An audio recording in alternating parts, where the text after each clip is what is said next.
Habib Hasan bin Ahmad bin Syahab Bogor 21 Juni tahun 2023. Gedung MT Salaman, Cimanggu, Jawa Barat, Indonesia.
Waalaikumsalam warahmatullahi wabarakatuh. Bismillahirrahmanirrahim. Alhamdulillahi rabbil alamin.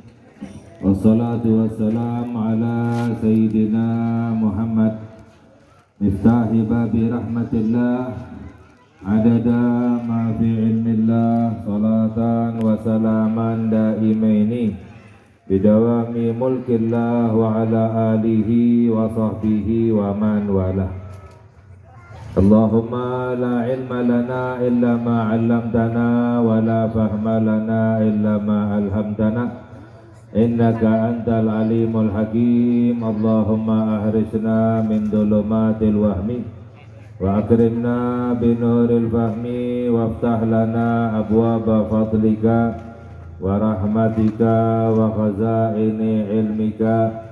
Allahumma inna nas'aluka fahman nabiyyin wa hifdzal mursalin wa ilhamal malaikatil muqarrabin. Allahumma aghnina bil ilmi wa zayyinna bil hilmi wa akrimna bit taqwa wa jamilna bil afiyah ya arhamar rahimin. Amin ya rabbal alamin.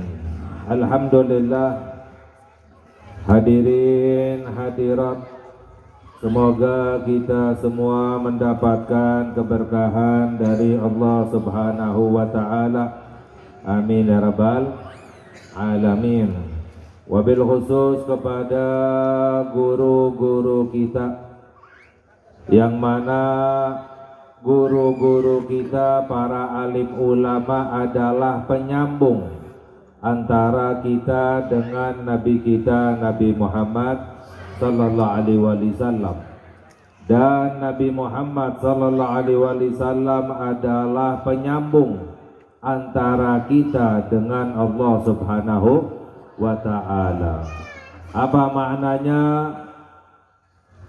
Ketika kita ingin mendapatkan ridhonya Allah, ketika kita ingin mendapatkan rahmatnya Allah, ketika kita ingin masuk ke dalam surga, itu harus melewati Nabi Muhammad sallallahu alaihi wasallam. Dan ketika kita ingin mengikuti Nabi Muhammad, kita ingin mendapatkan syafaatnya Nabi Muhammad, ketika kita ingin bersama Nabi kita Nabi Muhammad sallallahu alaihi wasallam, itu harus melewati para alim ulama. Tanpa melalui para alim ulama, seseorang tidak akan sampai kepada Nabi Muhammad.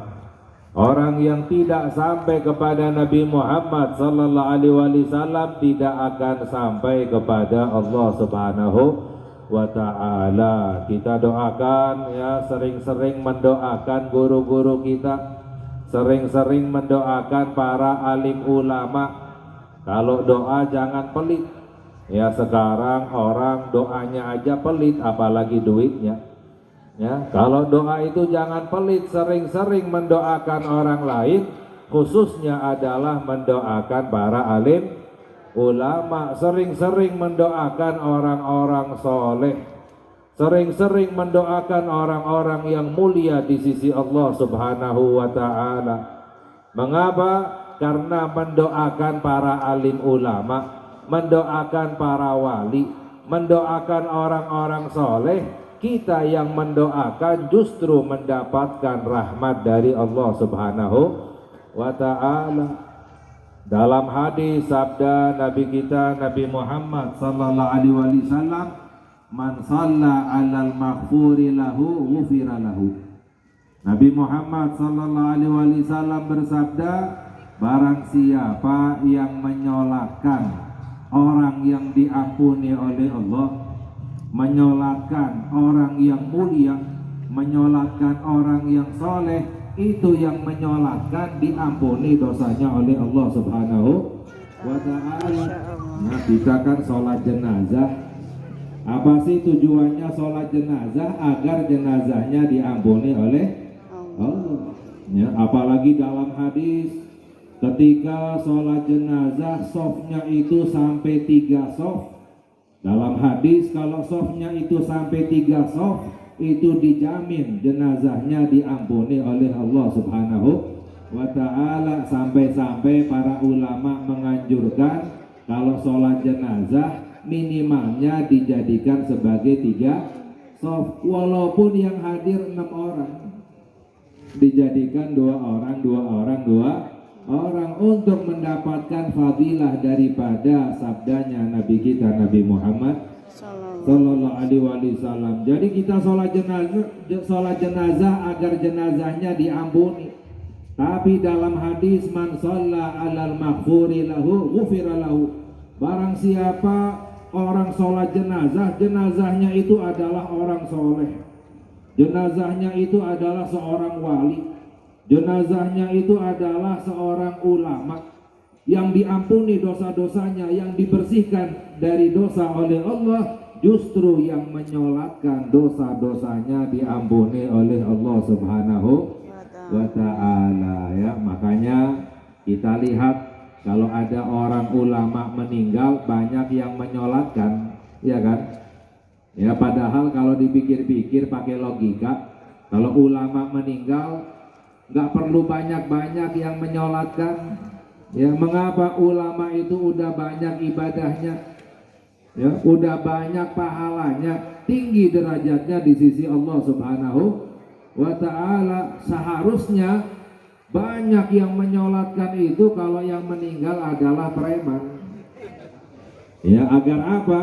Banyak yang menyolatkan agar dosa-dosanya diampuni oleh Allah. Tapi nyatanya yang kita lihat, kalau ada ulama yang meninggal, seorang wali yang meninggal, orang soleh yang meninggal, banyak yang menyolatkan. Mengapa? Karena yang menyolatkan itu justru dosa-dosanya diampuni oleh Allah Subhanahu wa ta'ala. Sama seperti berziarah, kita melihat bagaimana orang-orang berziarah ke makam para wali, ke makam para alim ulama.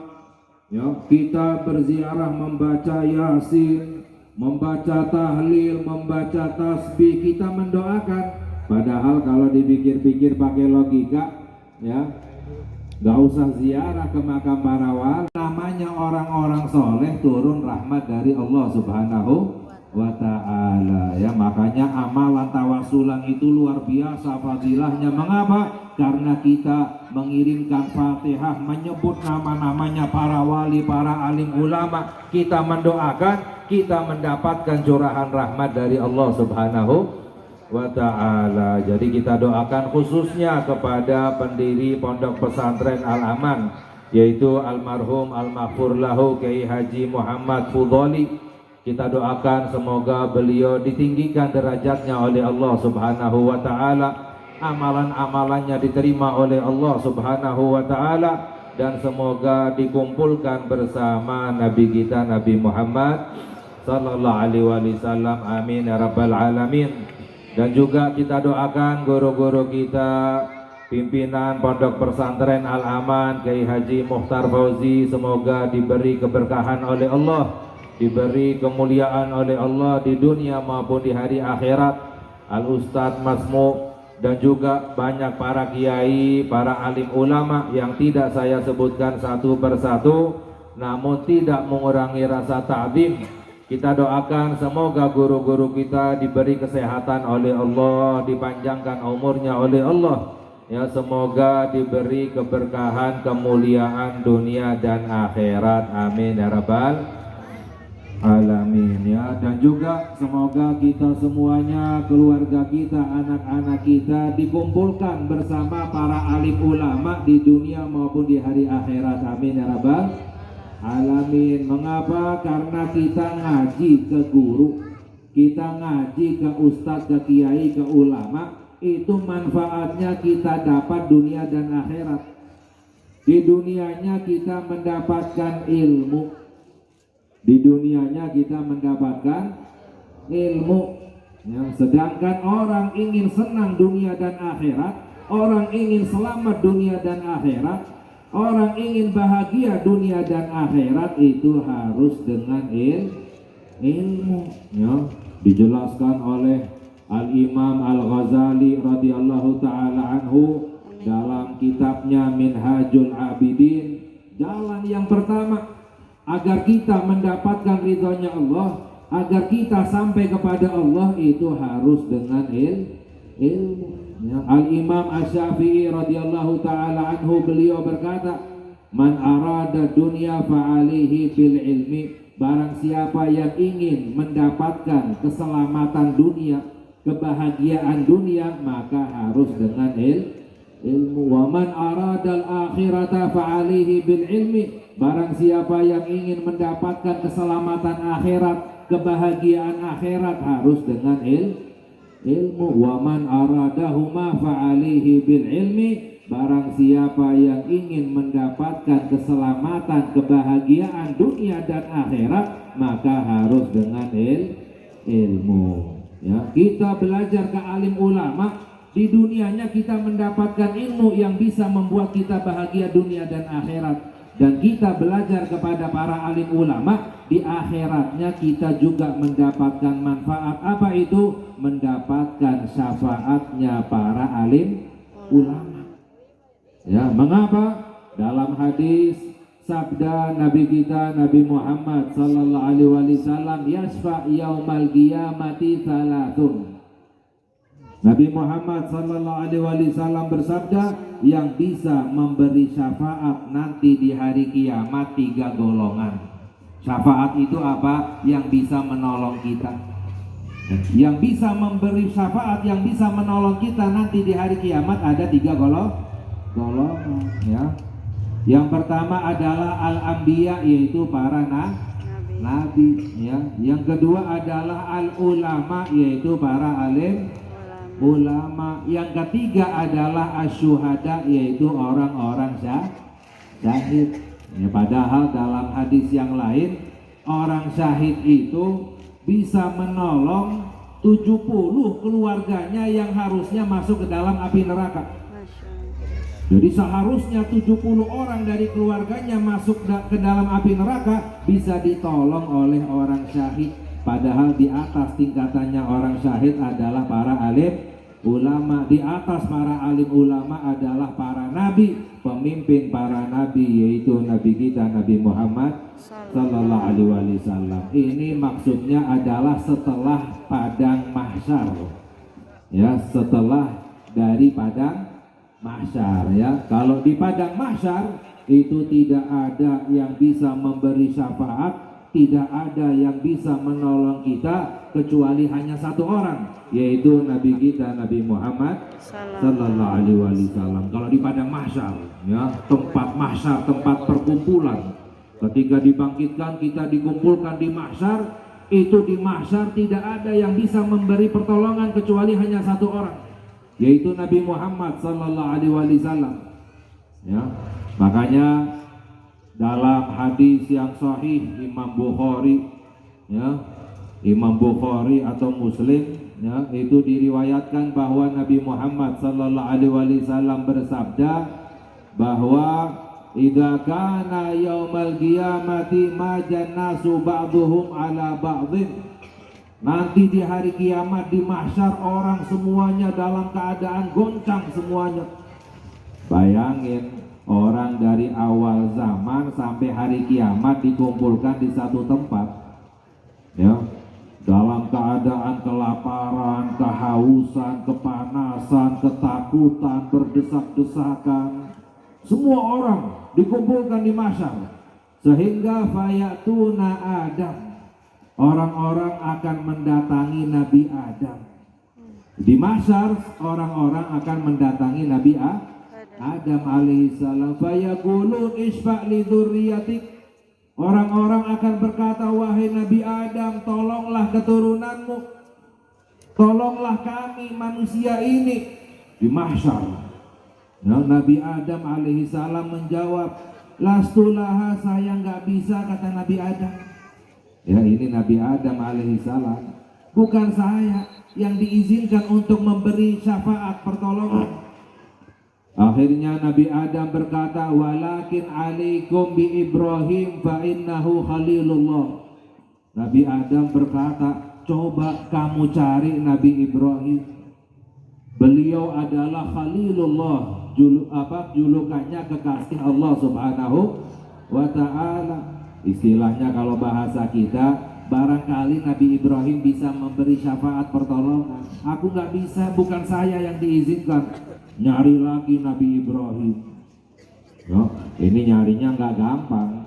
Kita nyari satu orang di pasar aja susah, apalagi di mahsyar, orang semuanya kumpul di padang mahsyar. Nyari Nabi Ibrahim, ketemu dengan Nabi Ibrahim yang sangat mulia, minta tolong syafaat kepada Nabi Ibrahim. Nabi Ibrahim menjawab lagi, lastulaha, bukan saya nggak bisa.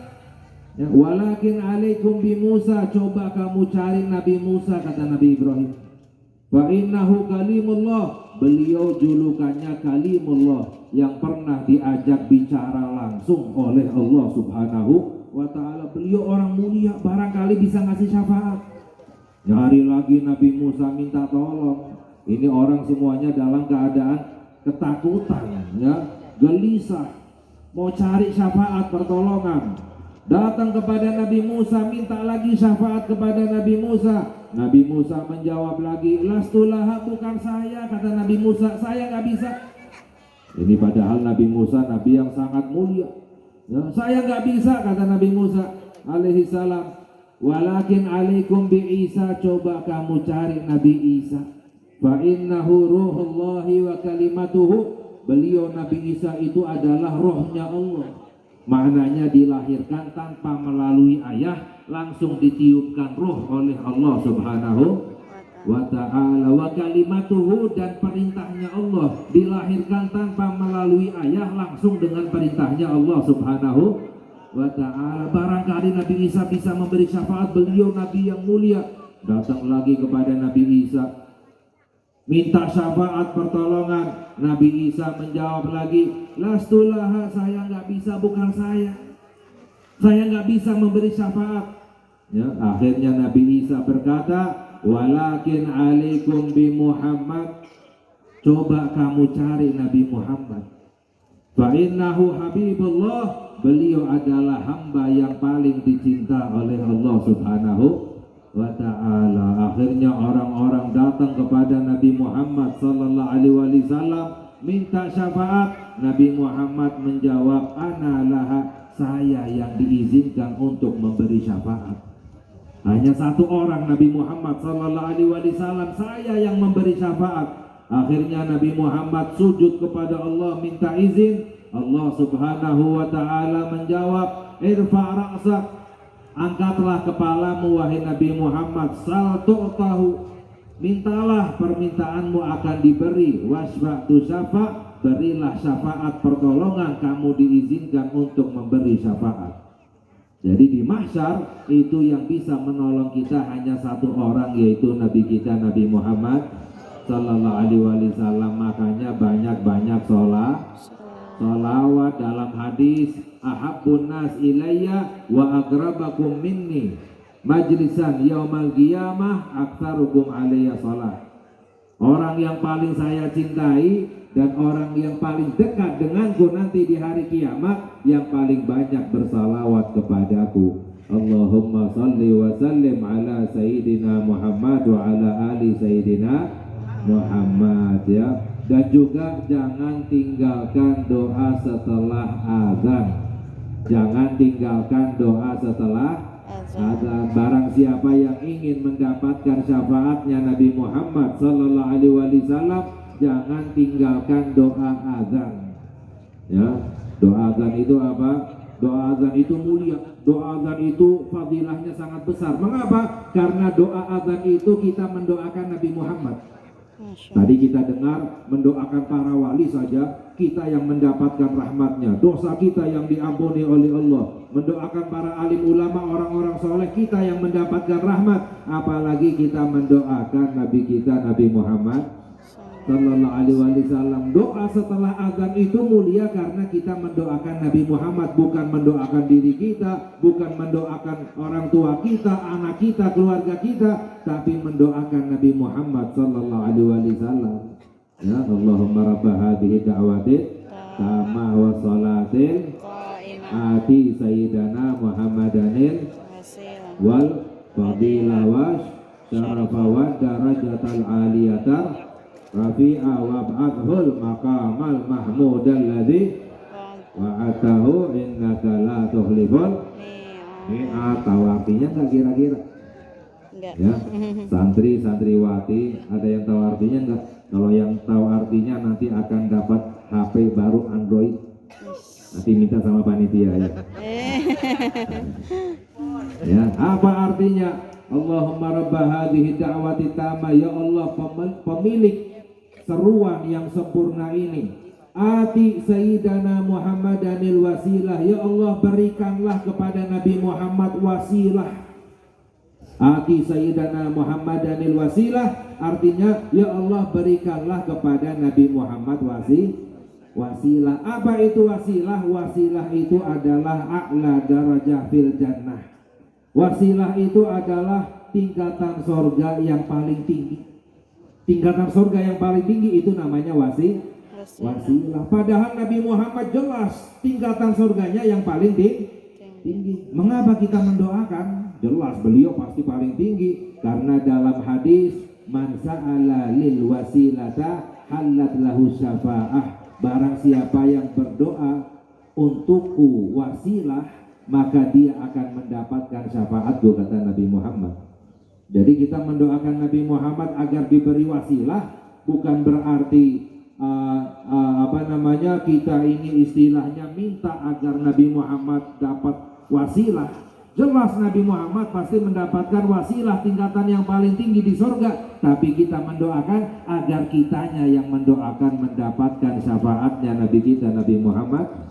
Wa ati sayyidana Muhammadanil wasilah, berikanlah kepada Nabi Muhammad wasilah wal fadilah karunia wa syarafa kemuliaan wa darajatal aliyatar rafi'ah derajat yang tinggi yang diangkat wa ba'athul maqamal mahmud alladzi wa'atahu, ya Allah utuslah Nabi Muhammad nanti di hari kiamat dengan kedudukan yang terpuji, al maqamal mahmud alladzi wa'atahu, yang engkau janjikan ya Allah, innaka la tukhliful mi'at, sesungguhnya engkau ya Allah tidak akan melanggar janji. Padahal Nabi Muhammad pasti mendapatkan kedudukan yang terpuji. Apa itu kedudukan yang terpuji? Yaitu syafaatul uzma, syafaat terbesar. Ya, tadi di padang mahsyar gak ada yang bisa memberi syafaat kecuali Nabi Muhammad sallallahu alaihi wasallam. Itu namanya syafaatul uzma, syafaat yang terbesar.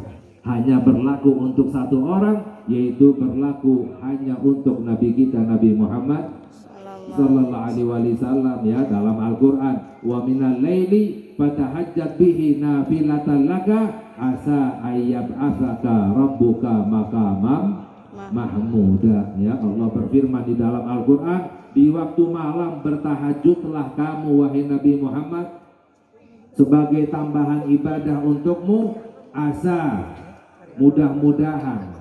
Ya, asa itu artinya mudah-mudahan. Tapi kalau Allah yang mengatakan mudah-mudahan artinya pasti. Kalau Allah yang mengatakan mudah-mudahan itu artinya pasti. Kalau kita mudah-mudahan ya berharap kepada Allah, tapi Allah berfirman asa, mudah-mudahan, semoga, artinya pasti. Ya, sama seperti di ayat yang lain. Ya, innal ladzina ya'murunal tentang memakmurkan masjid, ya.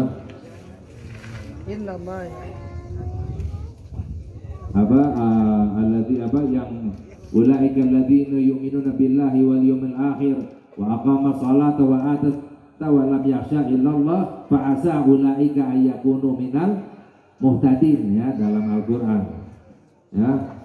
Orang-orang yang memakmurkan masjid, Allah berfirman, mereka itulah orang-orang yang benar-benar beriman kepada Allah dan hari akhir. Wa aqama sholata, mereka itu yang mendirikan sholat. Wa ata zakata, menunaikan zakat. Wa lam yakhsha illallah, mereka itulah orang-orang yang tidak takut kecuali hanya kepada Allah. Fa'asa ulaika ayyakunu minal muhtadin, mudah-mudahan mereka itu termasuk orang-orang yang mendapatkan hidayah, kata Allah. Orang-orang yang memakmurkan masjid, ya. Mudah-mudahan maknanya apa? Pasti orang yang memakmurkan masjid itu pasti mendapatkan hidayah dari Allah Subhanahu wa ta'ala. Sama seperti ayat yang tadi, asa ayat afaka rabbuka maqama mahmuda, pasti Allah akan utus engkau wahai Nabi Muhammad dengan kedudukan yang terpuji. Itu adalah di padang mahsyar. Tapi kalau setelah padang mahsyar, ya, itu yang bisa memberi syafaat 3 golongan, para nabi,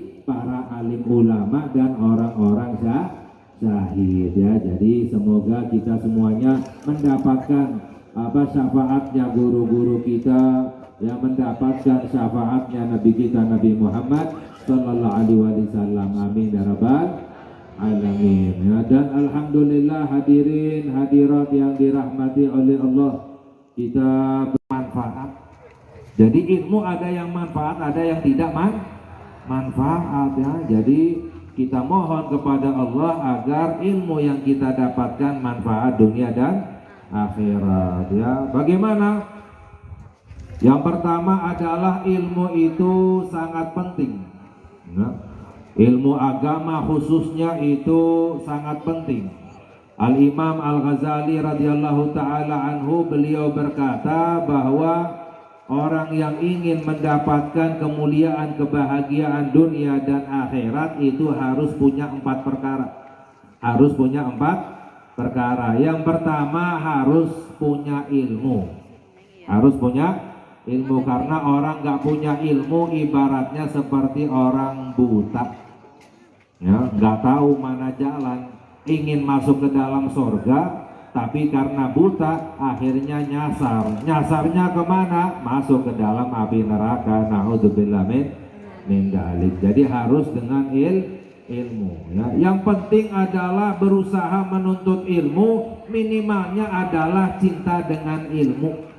Minimalnya adalah cinta dengan para alim ulama. Nabi Muhammad sallallahu alaihi wasallam bersabda, kun aliman, jadilah kamu orang yang alim, yang berilmu, kata Nabi Muhammad.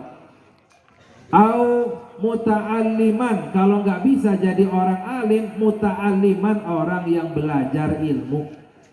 Orang yang belajar ilmu, yang penting belajar, ya. Istilahnya mau paham nggak paham, mau ngerti nggak ngerti, mau hafal nggak hafal, itu rezeki dari Allah. Yang penting kita berusaha belajar ilmu. Sama orang yang mencari uang, cari rezeki. Rezeki kita ini sudah diatur oleh Allah. Berapa kita dapatnya, kita dapat atau tidak, sudah diatur oleh Allah. Tapi yang paling penting kita adalah usaha.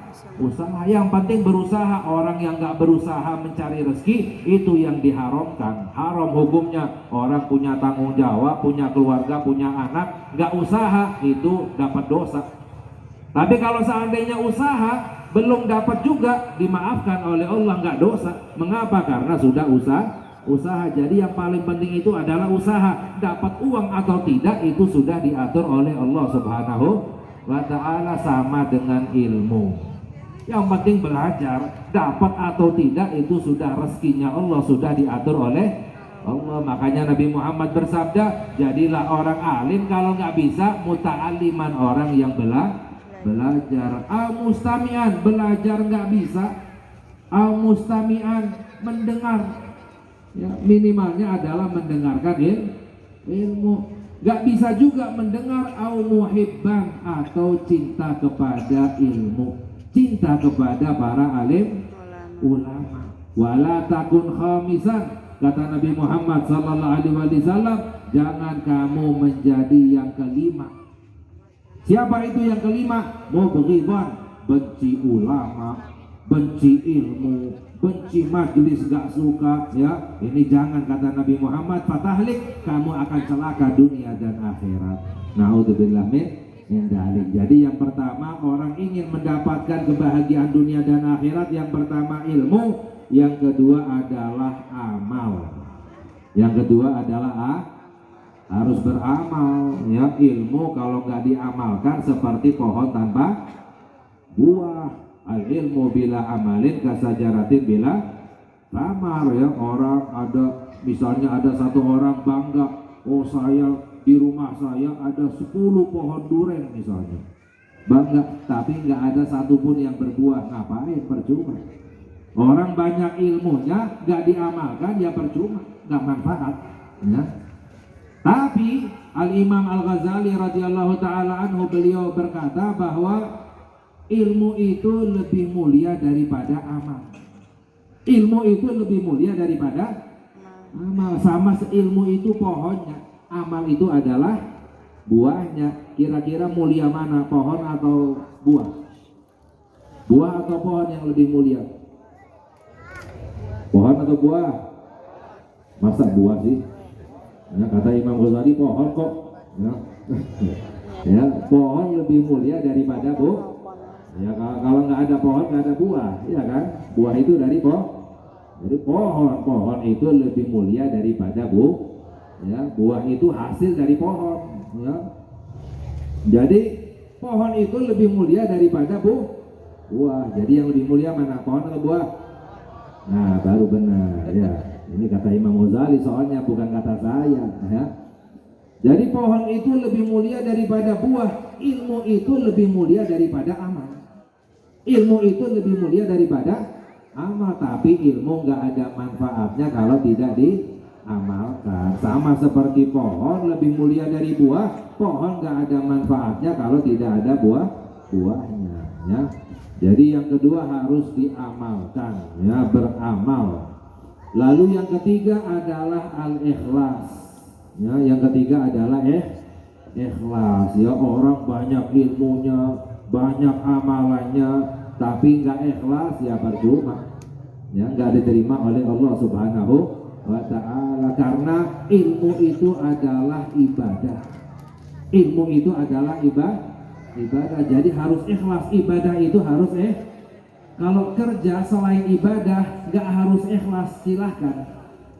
Orang kerja misalnya di kantor atau di pabrik, kerjanya itu rajin, ya, semangat, baik, niatnya untuk dilihat oleh bosnya misalnya, agar dinaikkan gajinya, ya, agar diberi tambahan. Itu namanya kan bukan ikhlas. Boleh, silahkan, nggak apa-apa. Orang belajar di sekolah niatnya misalnya belajar ilmu teknik dan lain sebagainya biar mudah cari pekerjaan, biar dapat gaji tinggi, silahkan, nggak masalah.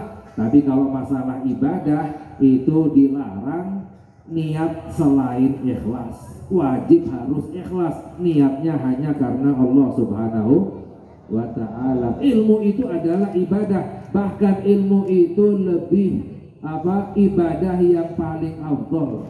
Ilmu itu adalah ibadah yang paling afdal, ya. Dalam hadis sabda Nabi Muhammad sallallahu alaihi wasallam, ma'ubidallahu bi syai'in afdalu minal fikhi fid dini. Ya, Nabi Muhammad sallallahu alaihi wasallam bersabda, tidaklah disembah Allah dengan ibadah yang lebih utama daripada belajar ilmu agama. Jadi belajar ilmu agama itu adalah ibadah, bahkan termasuk ibadah yang paling afdal, ya. Wala faqihun wahidun wa likulli syai'in imad wa imadu hadza din al-fiqhu. Nabi Muhammad sallallahu alaihi wasallam berkata, segala sesuatu itu ada tiangnya, sedangkan tiangnya agama ini adalah ilmu. tiangnya agama Islam adalah ilmu. Maknanya apa? Orang yang belajar ilmu agama, agamanya kuat. Kalau nggak ada ilmunya, agamanya lemah. Wala faqihun wahidun asyaddu ala syaitani min alfi abid. Satu orang yang belajar ilmu agama lebih susah disesatkan oleh setan daripada 1000 orang ahli ibadah. 1000 orang ahli ibadah tapi nggak belajar ilmu, mudah disesatkan oleh setan.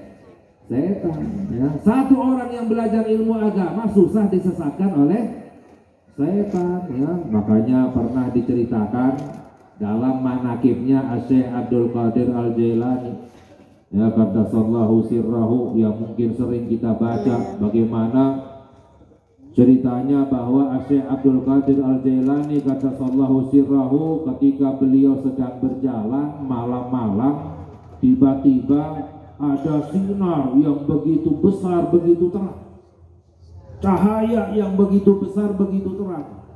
Lalu cahaya itu ngomong, berkata, "Ya Abdul Qadir, wahai Abdul Qadir, anallah, saya adalah Allah." Ya, ini cahaya ngakunya adalah Allah. Ya, karena ibadahmu sudah luar biasa, ya, ibadahmu sudah sangat tinggi, abahtu lakal muharramat, saya bolehkan, ya, untukmu untuk mengerjakan yang haram. Silahkan kamu berbuat haram apapun, berbuat dosa apapun, saya izinkan, saya bolehkan. Ya, kira-kira kalau orang sekarang digituin gimana kira-kira? Ya, makanya sekarang kita lihat, ya, apalagi di Indonesia banyak nabi, ya, banyak malaikat, malaikat palsu, nabi palsu, ya kan? Ya, mengapa? Ini contoh orang-orang ahli ibadah tapi tidak ada ilmu, ya. Ini orang-orang yang ngaku nabi, ya, misalnya didatengin oleh setan ke dalam mimpinya, atau cahaya seperti tadi, wahai, contohnya nih misalnya, wahai Asep misalnya,